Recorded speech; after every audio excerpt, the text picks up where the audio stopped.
আচ্ছা, স্যারের উদ্দেশ্যে আমাদের আসলে কিছু কথা আছে। এই কথাগুলো হচ্ছে ঢাকা বিশ্ববিদ্যালয়ের শিক্ষার্থী হিসেবে। স্যার, বাংলাদেশ রাষ্ট্রটির একদম গুরুত্বপূর্ণ একটি সময়, 1971-এর পরে সবচেয়ে গুরুত্বপূর্ণ একটি সময় ঢাকা বিশ্ববিদ্যালয়ের মাননীয় উপাচার্য হিসেবে দায়িত্ব নিয়েছেন।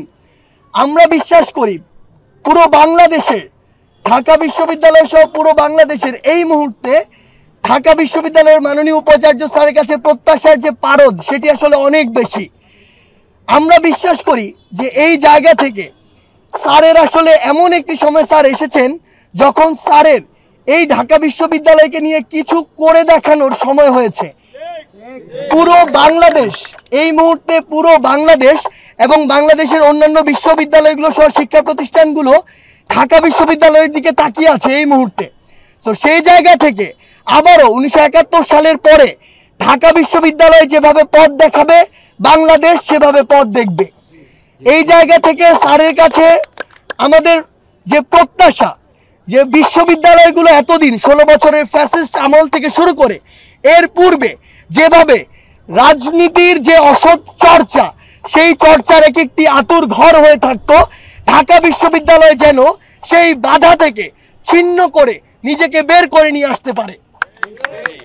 আমরা স্পষ্ট করে জানাতে চাই বৈষম্য বিরোধী ছাত্র আন্দোলনের পক্ষ থেকে, ঢাকা বিশ্ববিদ্যালয়ের হলগুলোতে আমরা আর গেস্ট রুম দেখতে চাই না। ঢাকা বিশ্ববিদ্যালয়ের হলগুলোতে আমরা আর ওই বাধ্য করে গণরুম রেখে রাজনীতির যে চর্চা ছিল সেটি আর হতে দেখতে চাই না।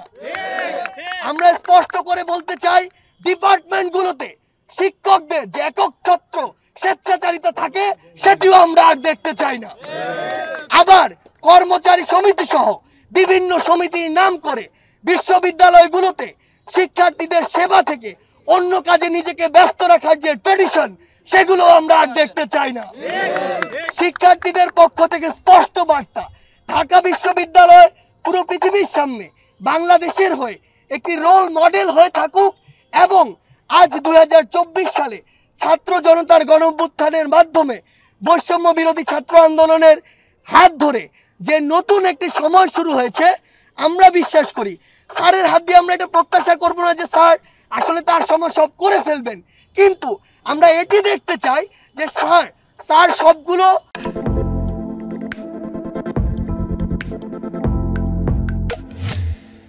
শুরু করার চেষ্টা করেছেন এবং এই যে সূচনাটা, এই সূচনাটা স্যার তার হাত দিয়ে শুরু করেছেন। এটাই আমরা দেখতে চাই। এটা দেখার জন্যই পুরো বাংলাদেশ এই মুহূর্তে স্যারের দিকে তাকিয়ে আছে। বাংলাদেশ পুনর্গঠনের অংশ কিন্তু বিশ্ববিদ্যালয় পুনর্গঠন, শুধু গেস্ট রুম গণরুম নয়, শিক্ষার পরিবেশ সহ ক্যাম্পাসে মতামত প্রকাশের যে সুষ্ঠু পরিবেশ তাও নিশ্চিত করতে হবে।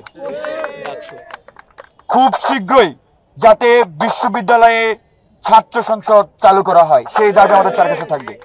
একই সাথে আমরা যেই শিক্ষক রাজনীতি দেখি, যার সমালোচনা সকলের কাছে, আমরা মনে করি শিক্ষকদের এই সকল দলবাজি না করে ছাত্রদের কাতারে আসা উচিত এবং একই সাথে যেই বিশ্ববিদ্যালয়ের যে আইডিয়া সিনিয়র স্কলার এবং জুনিয়র স্কলার, সেই আইডিয়াতে সবাই আসলে একসাথে আমরা কাজ করা উচিত এবং একই সাথে শিক্ষকদের জন্য এমন ইনোভেটিভ প্ল্যাটফর্ম থাকা উচিত যেখানে সবাই এসে সেই প্ল্যাটফর্মে কথা বলতে পারবে এবং তার মাধ্যমে সে রাষ্ট্রকে পলিসি সাজেশন করতে পারবে। নট অনলি যে আসলে দলীয় বা দলকানা বা এক মুখ আচরণ করবে। তো স্যারের কাছে এই প্রত্যাশাগুলো আমাদের থাকবে। একই সাথে বিশ্ববিদ্যালয় পুনর্গঠনের অংশ হিসেবে আমি স্যারকে একটি পপুলার দাবি জানাতে চাই, সেটা হচ্ছে আমাদের ক্যাম্পাসে যে যানবাহন, অনিয়ন্ত্রিত যানবাহন, একই সাথে সেখানে যদি সেটা বন্ধ করা যায়, একই সাথে এখানে চক্রাকার বাসের অনেক আলোচনা চলছে আমাদের গ্রুপগুলোতে, সেটা যদি বাস্তবায়ন করা যায়। পাশাপাশি আমাদের আমি সায়েন্সের স্টুডেন্ট, সায়েন্সের শিক্ষার্থীদের ওখানে আসলে ক্যাফেটেরিয়া নাই এবং হচ্ছে যে সায়েন্সের মোকাররম ভবন এলাকায় ক্যান্টিন নাই। তো আশা করি যে স্যার খুব শীঘ্রই এইসব বিষয়ে নজর দিবেন। এছাড়াও সামগ্রিকভাবে স্যারের কাছে আমাদের যে প্রত্যাশা, সেই প্রত্যাশার ব্যাপারে সার্জিস ভাই বললেন, সবকিছু মিলিয়ে বৈষম্য বিরোধী ছাত্র আন্দোলন আমাদের স্যারের পাশে থাকবেন। যদি স্যার আসলে ছাত্রদের পক্ষে কাজ করেন, আমরা আশাবাদী স্যার আমাদের পক্ষে সবসময় কাজ করবেন। ধন্যবাদ।